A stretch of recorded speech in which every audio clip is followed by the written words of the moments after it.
Okay, friends. Can everybody hear me? Question mark? Yes, I pronounce my punctuation marks often since I use voice to text a lot. Okay, my name's Billy Hodges, and I'm the founder of a company called Digital Filaments here in Swarthmore, Pennsylvania. I'm also the co-founder of an industry organization called the American Association of Independent Lighting Agents, or ALA for short. But how did I get here? I started actually at Strathaven High School with an interest in architecture.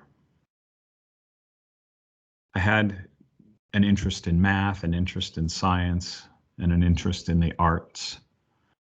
And at the time, I thought of architecture as music made whole, made solid. The rhythms of pattern on the facade of a building and that sort of thing were the types of things that were interesting to me. My dad, being the ever practical engineer that he was, said, well, your scores are good. If you went and got an engineering degree, perhaps you'd be able to get a job when you got out of school. So I entertained that thought and I looked for a program which would bring the two things together. And I found at Penn State a field called architectural engineering. Now, I know a lot of architects because my field has been in and around architecture for my entire career, and I can tell you that my dad was overstating the case when he said that, an engineer will have a job and an architect will not have a job. But they are two different disciplines, and I really am happy that I found the path that I did to architectural engineering, because when I was at architectural engineering at Penn State, I was able to find the field of lighting for buildings. And that's the space where I've spent my entire career. It was an opportunity to bring my love of theater lighting to my career.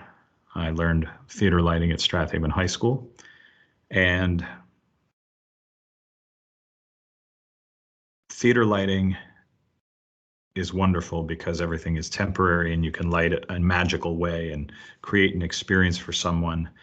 And you can do it with temporary fixtures that are bolted onto things. And then in the end, you take it all down and you set up for the next show. In the case of architectural lighting, you do something that is meant to create all of those emotional experiences. And then you layer on top the fact that you need light to have a healthy experience inside a building. You need light to execute tasks inside a building. And lighting is a field that is rich in both art and science. And it turns out for me that combination is really excellent, because there's a lot of mathematical rigor to the science of lighting, and there's also the beauty and emotion and art of creating light for spaces. If any of you have driven past Digital Filaments, you'll just see a little taste of that when you look through the front window. You see our logo lit up in different colors almost every day. And that's just a little tip of the hat, so that when people are sitting at the light there at Yale and Chester, they have an opportunity to see some delightful, rich, bright, saturated color that will hopefully make them happy, make them wonder what tomorrow's color will be, and bring a little engagement to what is otherwise a straightforward business. So How did I get from college to this place? Well, I studied architectural lighting, and that made me want to be a lighting designer. And so I became a lighting designer, and I worked for 3 different firms, one of them in Philadelphia, 2 of them in Los Angeles. And I worked on projects like the FDR Memorial in Washington, D.C. That's the memorial with all the waterfalls and the different rooms with the bronze statues from the 4 different terms of FDR's time in office. That was a great project. If anyone's ever seen the Atlantis Resort Hotel and Casino down in the Bahamas or seen the advertisements for them, that's another project that I worked on that has international, exposure and acclaim. The Mandalay Bay Shark Tank in Las Vegas is another fun project that I got to work on that people sometimes recognize when I talk to them. So lighting design is an affiliated expertise that comes into play when architects and engineers are designing buildings, and that's the work that I did in the early part of my career. While I was doing lighting design, I also got to teach at UCLA on the topic of lighting and design to interior design students who were learning to design how the spaces themselves would come together and relate to one another. After my design phase, I wanted to learn more about how the business of lighting was working. And so I went to work for a company in Los Angeles that both manufactured lights and that sold lights from their own company as well as lights from other companies to architects and engineers and contractors and building owners and school districts in the Los Angeles area. And so my job at that point was to help designers not by doing a design for them, but by helping them to do their design with the products that my firm represented. And so we would be the experts in our products, and we would help an architect choose how to use that product in a space, and a contractor to figure out how to install that product in the space correctly to help the design become a reality. That was a phase when I was starting to have a family, and we wanted to get closer to my family. And so we chose to move to Philadelphia. And in doing so, my job became what's called a sales manager. So I was in charge of managing lighting sales companies in each city. So lighting agencies is what they're called. And I would fly to Canada.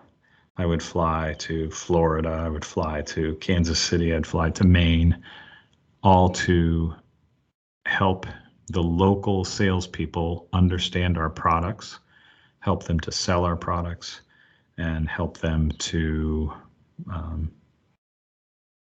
teach others about our products. Basically, we would hire them to do the sales job in the local city. And my job was to help each of those agencies to succeed in selling our products into that city. So then it turns out if you have a bunch of kids, and we had 4 kids, we only have 2 left in the school district now. 2 have gone to college. 1 went to the College of Worcester in Ohio. And anyway, my family really needed me to not be flying all over the eastern half of the United States and Canada every week. So we made a life decision where I chose to take a job locally with one of those agencies that I used to manage. And that was here in Philadelphia. And I learned about the Philadelphia market by doing so. And I managed other people within that firm who were selling in the Philadelphia market. So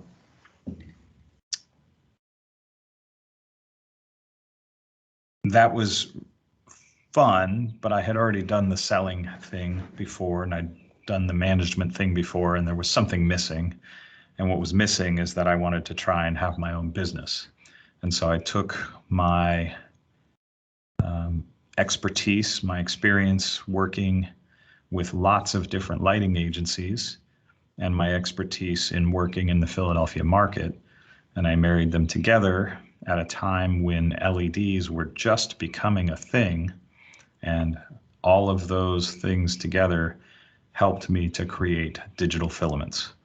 And so Digital Filaments is a lighting agency here in the Philadelphia area, and when a company from Italy or a company from Mississippi or a company from China wants to sell their lights into the Philadelphia market, they have a few choices of firms who will help them to do that, and one of those firms is Digital Filaments.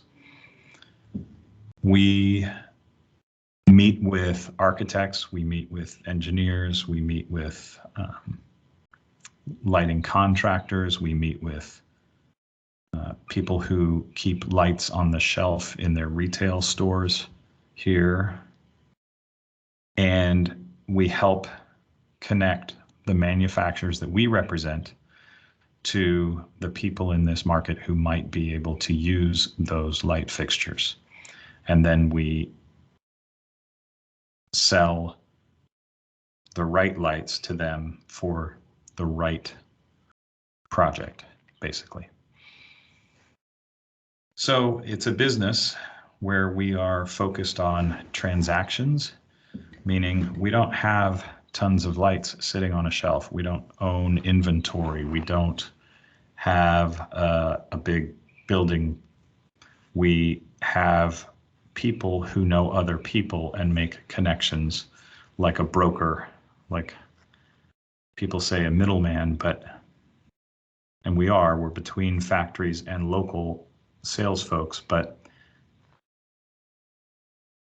there's a nice connection about us being able to talk to our clients every day about whichever light they need to work with today, rather than just the only lights that we have from one manufacturer or another manufacturer.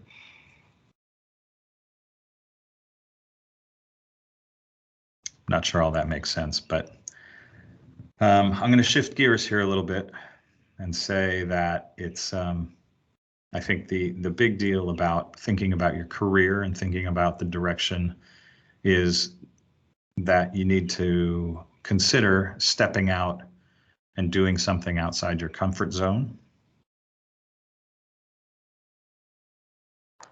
Maybe need is a strong word, but I think that's something that has served me well along the way. For me, stepping outside of my comfort zone helps me to bring, to learn new skills, to, I mean, every mistake I make is an opportunity to learn. So that's something that I've always embraced, rather than letting myself not do something for very long.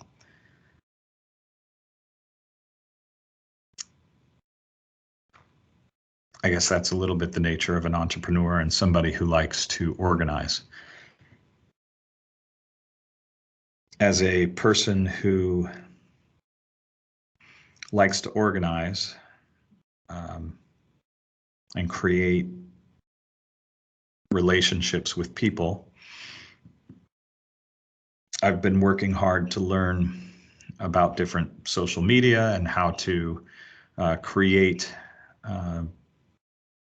content and to make good connections with people by engaging with the content that they create. And I think that's an important part of the new economy that you are growing up in. For me, sitting down at this microphone and chatting with you now feels pretty comfortable, but believe it or not, it's not something I have wanted to do or felt bold enough to do for a long time. So I'm sorry if I'm rambling a little bit here today, but I'm learning today, right? And I hope that you keep learning throughout your career. I hope that you step up to, the proverbial microphone in the future, whatever the daunting new task is, that you have the opportunity to tackle that task. And remember that there's only learning, right? There's no failure. You either succeed or you learn if you step out of your comfort zone. So don't focus on the idea of failing, quote unquote. I think that's something that happens in middle school and high school. People say, "Oh, I failed," and that's a way to sort of protect yourself because you recognize that you quote unquote failed. But I encourage you to think of it as learning, not as failing, right? Either you succeed or you learn. And if you have that mindset, then you'll have the opportunity to create the career that you want for yourself and